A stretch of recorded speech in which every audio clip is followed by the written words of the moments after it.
नमस्कार दोस्तों। आज बार-बार तकनीकी खराबियाँ आ रही हैं और मैं कोशिश करता हूँ कि मेरी बात पूरी हो जाए। हमारा मुद्दा ये था कि युवा जब नौकरी नहीं पाते हैं तो वो लोग आत्महत्या कर लेते हैं। आत्महत्या करना सरेसर गलत है। ये एक मूर्खपना है, कायरपन है, इससे ज़्यादा मैं कुछ नहीं कहूँगा। क्योंकि जब आपको सरकारी नौकरी नहीं मिलती या जॉब नहीं मिलता, तो आप आत्महत्या कर लेते हो। ये सरेसर गलत है। आपका मकसद ये नहीं है डीएम, एसडीएम, डॉक्टर, मास्टर वगैरह वगैरह बनना।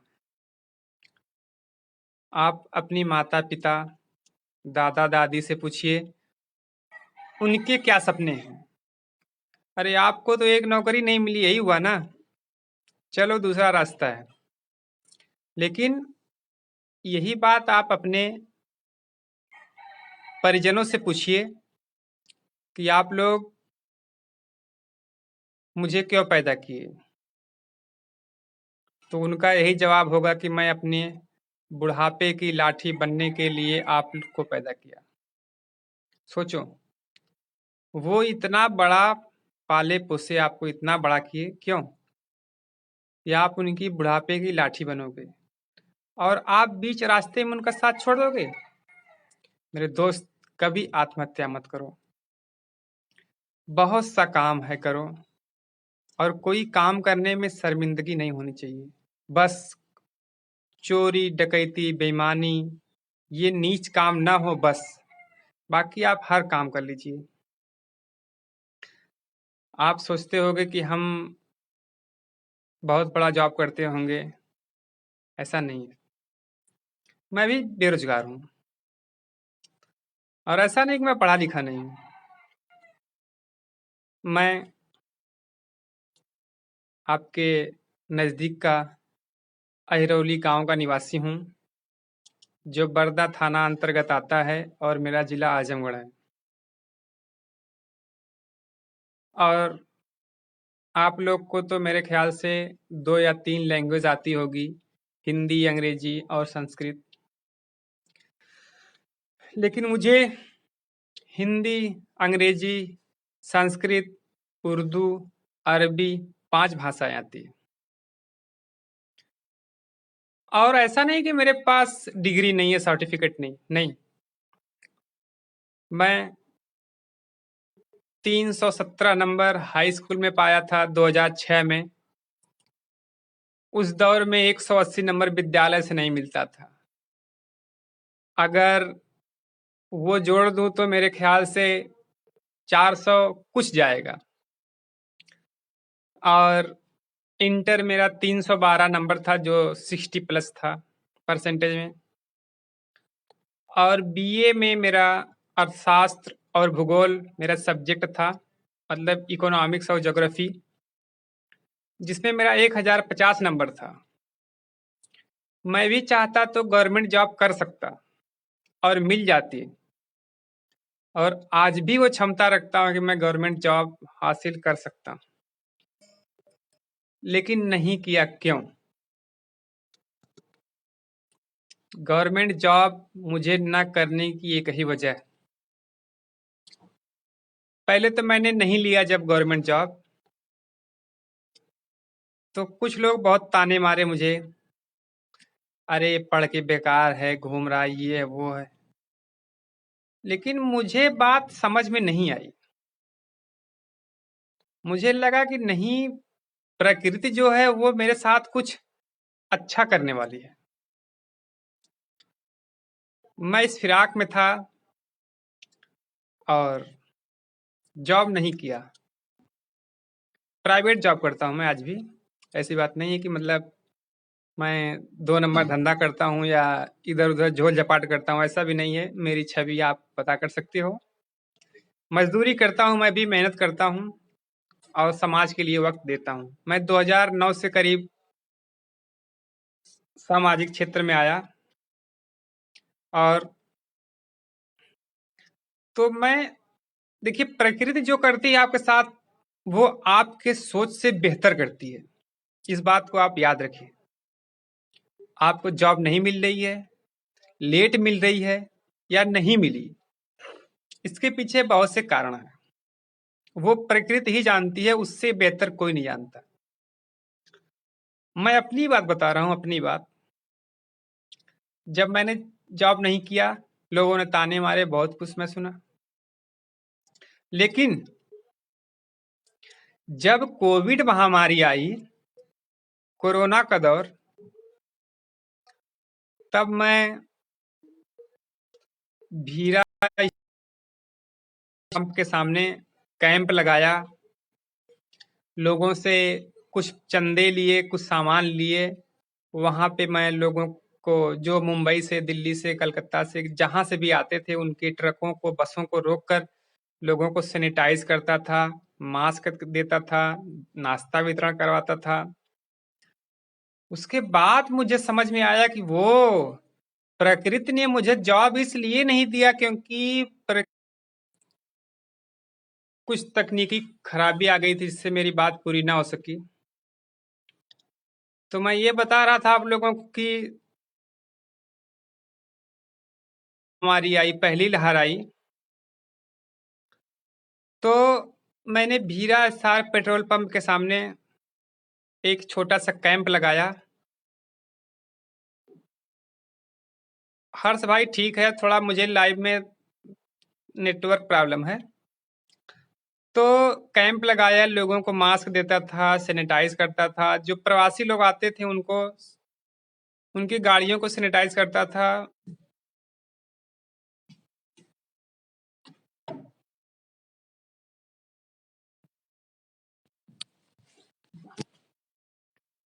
पता नहीं क्या दिक्कत हो जाती बार बार हमारे लाइव में ऐसा।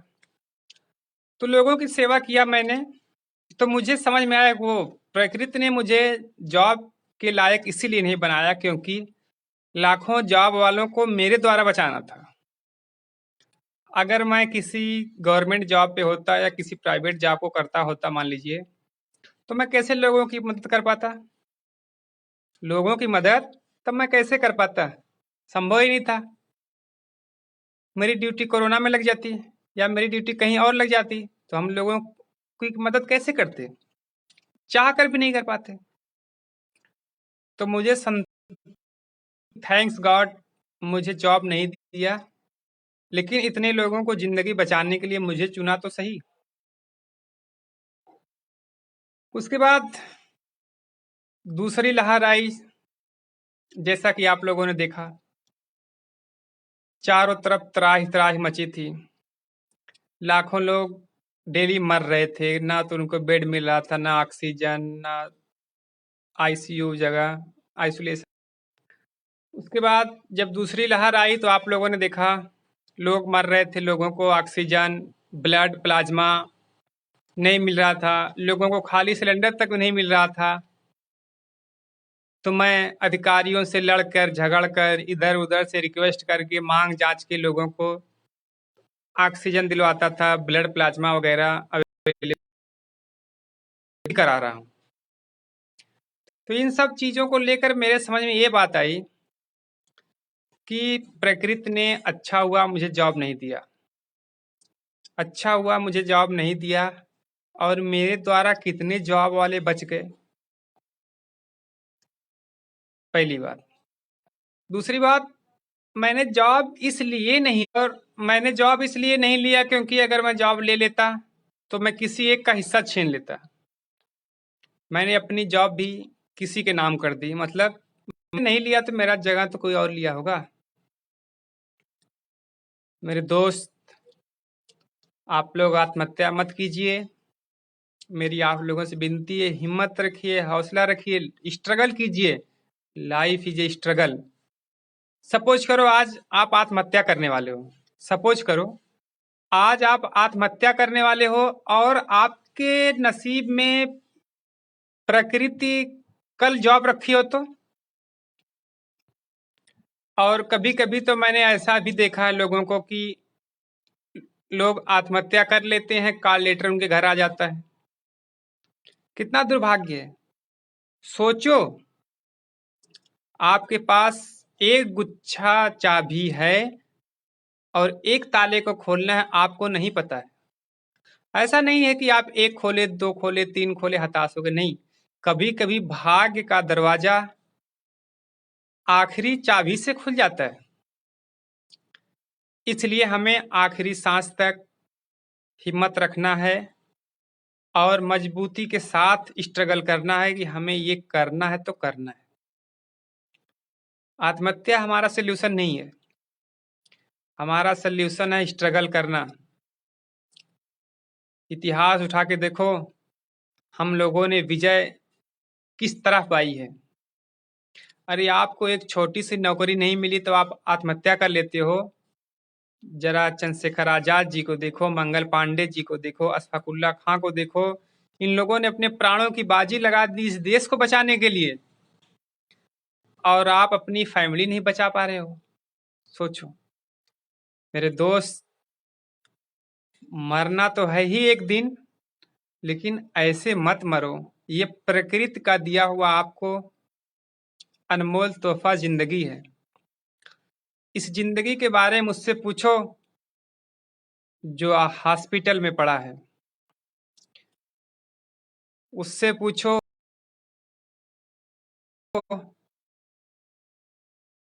जिसकी आज फांसी होने वाली है, वो बताएगा जिंदगी क्या होती है। आपके मेरे दोस्त, मेरी बात को समझिए आप लोग, और आप लोग आत्महत्या मत कीजिए, आत्महत्या मत कीजिए और आत्महत्या मत कीजिए। स्ट्रगल कीजिए, मेहनत कीजिए, संघर्ष कीजिए। कहावत है ना, जिस पत्थर पे वो कहावत आप लोगों ने सुना होगा, जिन पत्थर पे ज्यादा छीनी हथौड़ी चलती है वही पूजने के लायक होता है, और जिस पे छीनी हथौड़ी नहीं पड़ती वो कहाँ रखता जाता है आपको पता ही होगा। इसलिए आप लोग आत्महत्या मत कीजिए, संघर्ष कीजिए। संघर्ष ही हमारा जीवन है, संघर्ष। और मौत, खुद से मरना, आत्महत्या करना, ये सबसे बड़ा कायरपन है। स्ट्रगल कीजिए। आपके पास गाड़ी नहीं है, बंगला नहीं है, आप सोचते हो कि अरे हम तो बेकार हैं। उससे पूछो भाई कितने लोग के पास साइकिल नहीं है।